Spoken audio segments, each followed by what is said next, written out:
అందరికీ నమస్కారం. జేపీకే లీగల్కి స్వాగతం. ప్రపంచంలోనే అతిపెద్ద ప్రజాస్వామ్య దేశం మన భారతదేశం. అసలు ప్రజాస్వామ్యం అంటే ఏంటి? పొద్దున్న లేచిన దగ్గర నుంచి టీవీలో, పేపర్లో, రాజకీయ నాయకులు మాటల్లో చాలా చోట్ల మనం ప్రజాస్వామ్యం గురించి వింటుంటాం. అసలు ప్రజాస్వామ్యం అంటే ప్రజల ద్వారా ఎన్నుకోబడ్డ ప్రభుత్వం, ప్రజల కోసం నడిచే వ్యవస్థ.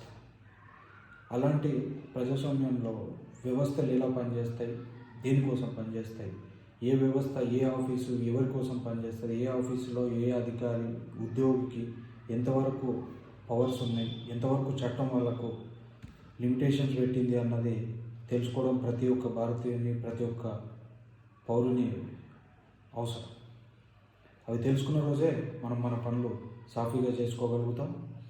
కాబట్టి ఈరోజు ఈ ప్రజాస్వామ్య దేశంలో ప్రజలు సుఖ సంతోషాలతో ప్రశాంతంగా హాయిగా బతకడం కోసమని ఒక రాజ్యాంగాన్ని రాసుకున్నారు.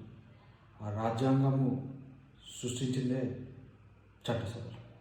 ఆ చట్టసభల్లో ఉన్న రాజకీయ నాయకులు, ఆ చట్టసభల్లోకి ఎన్నుకోబడే మెంబర్సే ఈ మెంబర్ ఆఫ్ పార్లమెంట్స్ కానీ, మెంబర్ ఆఫ్ లెజిస్లేటివ్ అసెంబ్లీ ఎమ్మెల్యేలు కానీ, ఎంపీలు కానీ, ఈరోజు పంచాయతీ నుంచి పార్లమెంట్ మెంబర్ దాకా ప్రతి వాళ్ళు ఈ చట్టసభల్లో ప్రజల ద్వారా ఎన్నుకోబడతారు. ఆ ఎన్నుకోబడ్డ నాయకులు ప్రజల తరపున ప్రజలకు ఏది అవసరము, ప్రజలకు ఏ చట్టము ఏ రూపంలో తీసుకొస్తే వాళ్ళను సుఖ సంతోషాలతో ప్రశాంతంగా ఉంచవచ్చో ఆ చట్టసభల్లో చట్టాలు చేయడం జరుగుతుంది. ఆ చట్టాలను ప్రజల వరకు తీసుకొని పోయి ఆ చట్టాలు ఇంప్లిమెంటేషన్ చేయడమే ఈ ప్రభుత్వ ఉద్యోగుల బాధ్యత.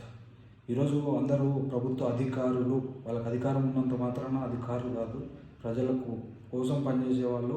ప్రజల నుంచి మేము ప్రజల వ్యవస్థలో పనిచేయడానికి ప్రభుత్వం నుంచి ఒక జీతం తీసుకొని పనిచేసే వాళ్ళు ప్రభుత్వ ఉద్యోగులు అయితే కానీ అధికారులు కాదు.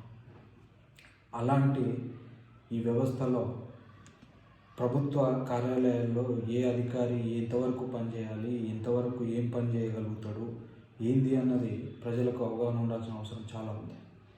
దానికోసమే జేపీకే లీగల్ నుంచి ఈరోజు పోలీస్ స్టేషన్, రెవెన్యూ ఆఫీసులు, మున్సిపల్ ఆఫీసులు, ఇలా ప్రతి యంత్రాంగము, ప్రతి ఆఫీసులో ఎంతమంది స్టాఫ్ ఉంటారో, వాళ్ళ అధికారాలు ఏంది, వాళ్ళు ఏం పని చేయగలుగుతారు, ఏ ఆఫీస్లో ఏ పని చేయగలుగుతారు, ఏ ఆఫీస్కి పోతే మన పని ఏ ఆఫీస్లో ఎట్లా చేయించుకోగలుగుతాం అన్నది ఈరోజు పోస్ట్ మాస్టర్ నుంచి ప్రైమ్ మినిస్టర్ దాకా, మున్సిపల్లో చీపురు ఊడ్చే వాళ్ళ దగ్గర నుంచి చీఫ్ మినిస్టర్ దాకా ప్రతి ఆఫీస్ గురించి మీకు వివరంగా తెలియజేసే బాధ్యత నాది.